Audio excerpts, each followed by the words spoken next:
of Bunker Hill, determining the facts, setting the stage for a battle. Tension between the British government and the American colonists had been steadily mounting during the months after the battles of Lexington and Concord.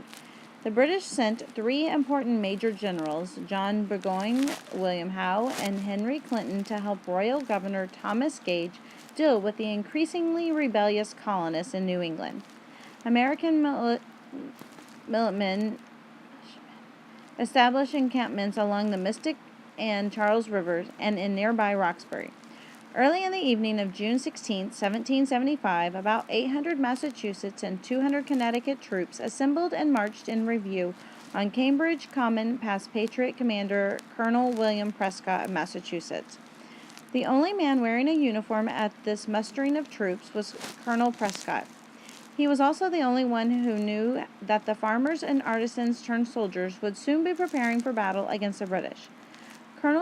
Colonial spies had alerted the Massachusetts Committee of Public Safety to British plans for an imminent attack.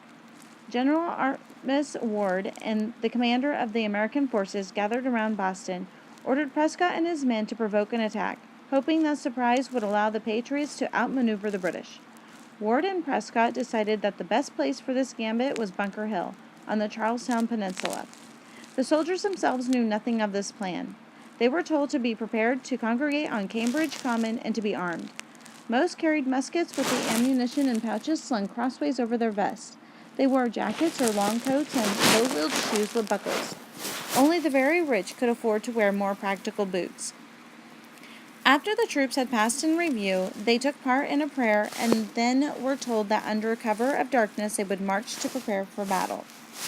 So they would not give their position away to the British. They were to march as quietly as possible and to stay absolutely silent. At about 9 p.m. they set out, led by 2 sergeants who carried lanterns and followed by carts filled with shovels, pickaxes, and other tools appropriate for excavating and moving earth. Near Charlestown Neck, they were called to a halt while several other officers joined the column of men. As they began the march again, the Mystic River was to their left and the Charles River to their right. They crossed the neck, then climbed up and over a hill. By now, they were surrounded by water on 3 sides. Off to their right were the buildings of Charlestown. Across the water ahead, they could see Boston. They had reached Bunker Hill. Again, the men were called to a halt. Prescott and General Israel Putnam of Connecticut called the engineer, Colonel Richard Gridley, and other officers to gather around to discuss the written orders they had received from General Ward. The orders had stated for them to fortify Bunker Hill, which stood 110 feet high, the largest of hills around Charlestown. After a prolonged discussion, however, the officers eventually decided to move closer to Boston and fortify the smaller, lesser-known 62-foot-high hill known as Breed's Hill. By now, it is nearly midnight, and the troops had to hurry their work if they were to have it completed by dawn. They were to build a redoubt and breastwork in only a few short hours. The redoubt was to be a rectangular fort about 160 feet long and 80 feet wide, with 6 to 8 foot high earthen walls. Within the walls would be platforms for the soldiers to use as they shot out at the enemy. The breastwork, a long arm of long logs and dirt, was to run from the redoubt to the swamp at the bottom of the hill, adding protection for the Patriot militiamen.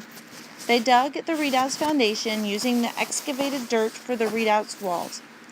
To support those walls, they used tree branches, whole and broken barrels, anything they could find that would provide support. Then they packed the walls with mud to stabilize the structure and dug a trench around the redoubt. All this work was made especially difficult by the need for silence. The men were on top of a hill and they were surrounded by water, an excellent carrier of sound.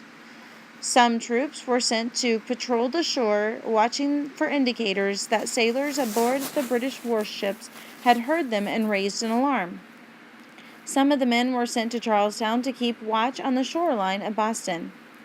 All through the night, Colonel Prescott watched and encouraged the men. They worried about what was to come. He knew the capabilities of his own men who had been well trained, but he knew that most of the soldiers had never before heard gunfire except on a hunt. He did not know how they would react to combat. By dawn, the redoubt was nearly completed, but there was still much work needed on the breastwork. Some of the men tried to get a little rest and have a bite to eat before they continued their efforts. They had little food with them, however, because they had been told to travel light. As dawn broke, sailors on the British sloop of war Lively noticed the fortifications and opened fire. The Battle of Bunker Hill that took place on Breed's Hill was about to begin.